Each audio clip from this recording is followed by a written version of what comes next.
Hello friends मु गोविंद पटेल कलाहांडी गोलामुंडा चिचिया CC valley आपण माने नुआ नुआ वीडियो देखिबा पई प्रथमे मो चैनल को रेड आइकन चिपी सब्सक्राइब करि नियंतु।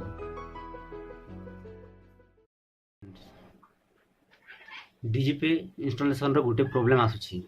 प्रॉब्लम होची डीजीपी इंस्टॉल कले system overloaded please try after some time. मु यार सॉल्व टी बाहर करछि गुटे मिनिट रे आपन को सॉल्व हो जिवो सेटा होची आपन देखि नियंतु। जदि आपन को कोनोसी सांग डीजीपी ऑलरेडी आगरो व्यवहार करूथिबे एवं से डीजीपी टा एबे मध्य भलो भाबरे चालुची ताले तांको पाखो को जिवे एवं तांको सिस्टम रु कंप्यूटर को जिवे एवं सी ड्राइव को जिवे आपन को सांगम करो एवं से तो ऑलरेडी डीजीपी व्यवहार करछंती आ रनिंग अछि चालुची ताले CSC E government service limited A folder को जिवे। ए फोल्डर रे अछि डीजीपी फोल्डर। ए डीजीपी फोल्डर रे समस्त को आपण कॉपी करि नेबे।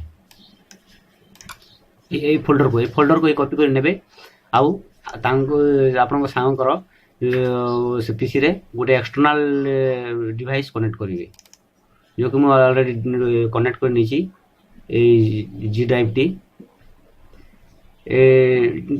से फोल्डर को से डीजीपी फोल्डर को कॉपी कर नेबे। कॉपी करिकी ए जी ड्राइव रे पेस्ट कर नेबे। ऑलरेडी मु पेस्ट कर निची एति कॉपी करजी तापरे एक्सटर्नल ड्राइव को आपण रिमूव कर नेबे। रिमूव कला परे आपण पीसी को जिवे। आपण को पीसी रे से एक्सटर्नल डिवाइस को कनेक्ट करिवे। कनेक्ट करके आपण को सही कंप्यूटर को जिवे सी ड्राइव को जिवे।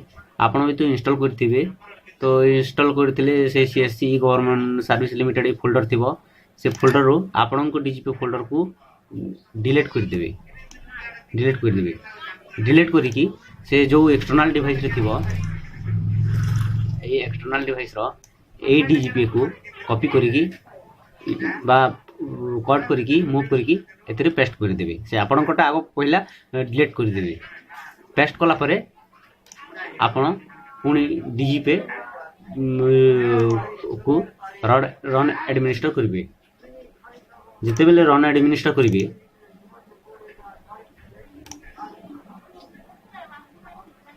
आपन को सिस्टम रे आपन को डीजीपी टा तुरंत स्टार्ट हो जिवो आ कोन सी प्रॉब्लम होनी देखंतु एमटी स्टार्ट हो जिवो।